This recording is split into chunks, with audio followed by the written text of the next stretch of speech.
What about that incentive? Well, first I wanted to ask you, what about, do your companies, you think, do enough training?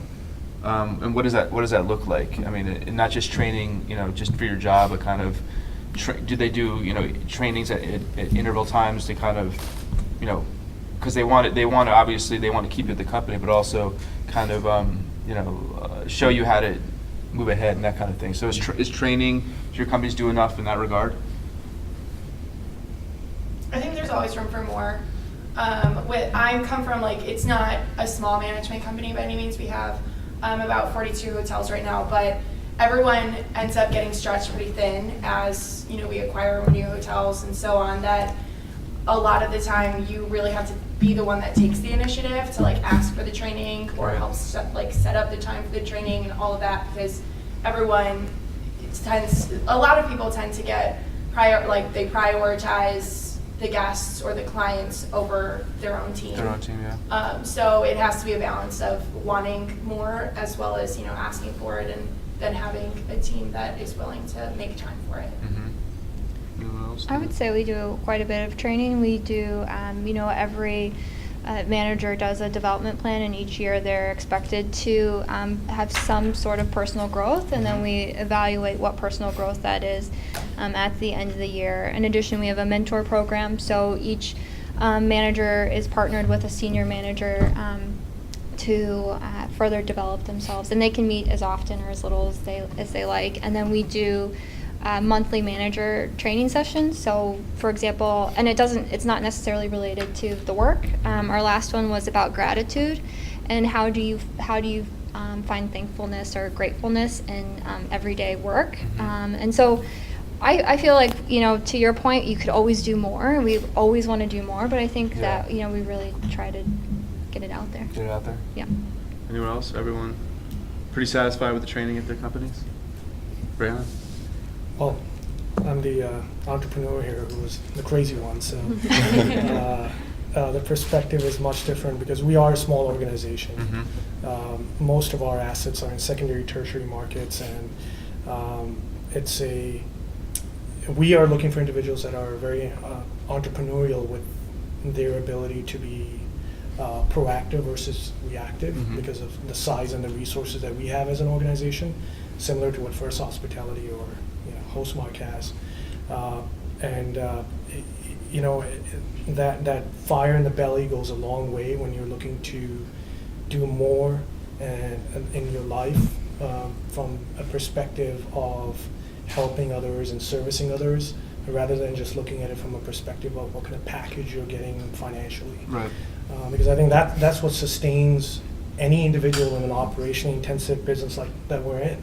Because you can easily get burned out if you aren't motivated outside of the financial package. For us as an organization, we have the platform to provide the resources, but we're looking for individuals that are very proactive to go out there and learn on their own and seek those opportunities. Do you guys all feel incentivized, though? I mean, as employees, that there's a reason you're doing these things, that whether it's a financial inducement or whatever it may be, but that you can talk about it. You guys all learned about probably Maslow's hierarchy, right? So kind of self-fulfillment right at the top. So do you guys get that out of your organizations, that they're trying to cultivate that? I do think so, and I think especially with resources available online, one thing that I personally really love about our company is that people are really encouraged. No one really ever says, no, you can't pursue this learning opportunity. Right. But I think it's also about cultivating an ongoing culture of constant education. So, I have people from individuals I work with on property to, the very top levels of management who send me articles or, webinars or different resources all the time saying, this looks like it'd be really interesting for you. I learned a lot from this. So I think that, there's two ways to look at education. I think it's great when companies encourage people to really, take those bigger steps. But I think it's also kind of what we're all saying here is finding the right people, finding people who want to constantly learn and who aren't going to necessarily wait for a class or a very specific training. Like you're They're saying, just being proactive. breathing it and living it every day. Yeah. So. When you're really invested in your work, I found that it's really amazing what could really motivate you to do better. Yeah. One of the things for me I just realized was how well guest interaction feedback resonates with me. I have days, this being the busiest season, of course, where it's just so hectic, but hearing back from some of my guests or my manager saying, this guest really spoke well of you and how you treated them, Yeah. it can really fuel that fire. Right. So, yeah, if you're really invested, it's amazing the kind of things in your environment that could motivate you to Yeah, do the work it's better. great to get direct feedback from guests. I mean, that must feel really good when you do an exceptional job, and then you have a guest actually reaching out to maybe your manager and giving you a pat on the back. Yeah. It must be nice. I never got one of those, so that's nice. Well, we talked about this. I'd love to hear just kind of what your. We touched a little bit about it earlier, but and you can all kind of chime in here. I mean, what drew you to the industry in the first place? I mean, it wasn't probably. Did you? Your father was already in the industry. I'm sure that had some impact on you wanting to follow in his footsteps. But was there any kind of moment where you're like, this is kind of the career. This is what I want to make a career out of hospitality. Is there an anecdote? Do you guys is there something you can kind of point to when that kind of went off for you?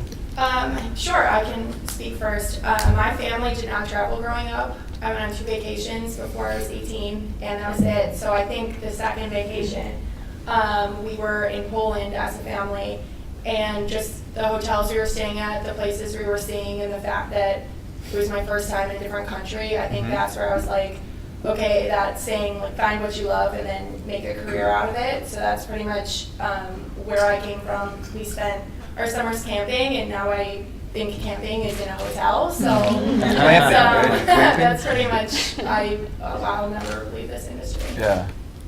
Anyone else on this side?